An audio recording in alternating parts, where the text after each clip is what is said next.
एक बहुत ही खुशहाल गांव स्वप्नपुर था। वहाँ सभी लोग मिलजुल कर रहते थे। किसी के घर में किसी भी चीज की कमी ना थी। सभी में प्यार था। किसी भी तरह का कलेश न था। पास के गांव में एक चोर और उसका मित्र रहता था। चोर चोरियां करता था, परंतु उसका मित्र बहुत ही ईमानदार था। वह जानता था कि उसका मित्र चोर है, पर बेरोजगार होने के कारण वह स्वयं उस पर निर्भर था। इसी वजह से वह किसी के सामने यह राज जाहिर नहीं करता था। उसका जीवन आनंद पूर्वक बीत रहा था। वही चोर एक ईमानदार मित्र के साथ होने के कारण कभी संदेह का पात्र नहीं बना। इसी का लाभ मिलने से वह चोर अपने मित्र को कभी भी बोझ नहीं समझता था। एक दिन उस चोर को स्वप्नपुर गांव के बारे में पता चला, तो वह उस गांव में चोरी करने की योजना बनाने लगा। रात को वह उस गांव में गया और चोरी करके वापस आ गया।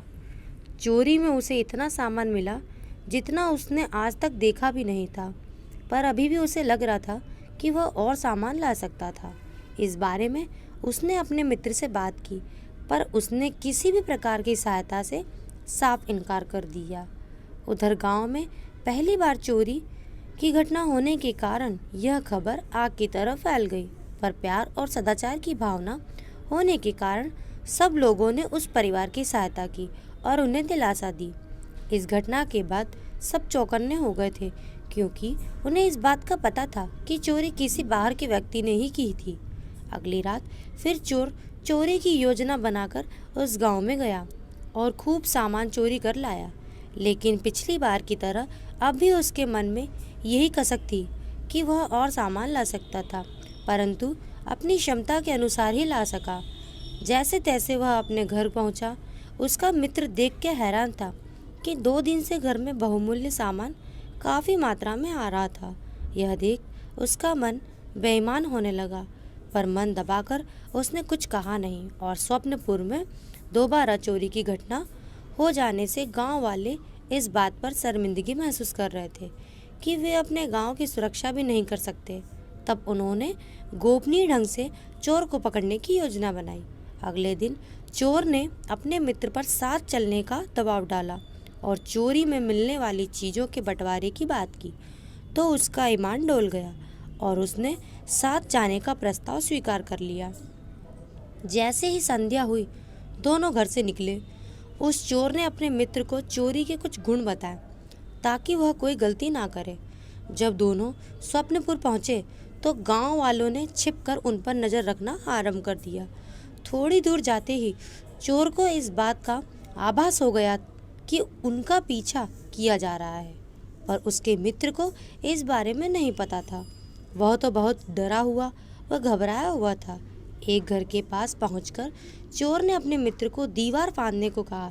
जैसे ही वह दीवार फांदकर घर में घुसा, चोर चालाकी दिखाते हुए गांव वालों को चकमा देकर गांव से बाहर निकल आया और रातों रात अपना सारा सामान समेटकर अपना गांव छोड़कर चला गया। वह स्वप्नपुर में उसका मित्र घर में तो घुस गया था, पर जब उसने देखा कि उसका मित्र कुछ देर तक ना आया तो उसके पसीने छूटने लगे। वह थोड़ा आगे बढ़ा तो उसके पैर एक बाल्टी से टकरा गए और बाल्टी गिरने के कारण शांत अंधेरे में बहुत तेज आवाज़ हुई। आवाज़ सुनते ही सारे गांव वाले उस घर के बाहर आ गए और उसे पकड़ लिया।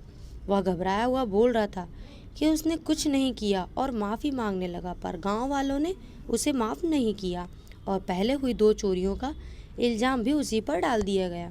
पूछताछ पर उसने अपने चोर मित्र के बारे में बताया।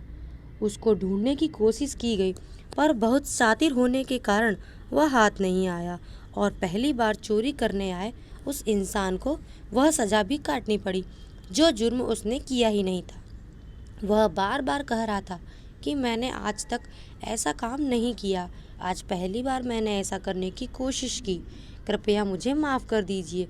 पर किसी ने उसकी बात नहीं सुनी और उसे उपयुक्त सज़ा दी गई।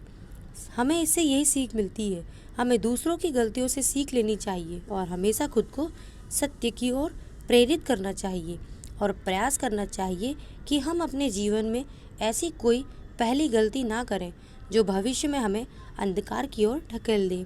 तो दोस्तों, कहानी आपको अच्छी लगी हो तो लाइक करें, शेयर करें और सब्सक्राइब करना ना भूलें। Thank you.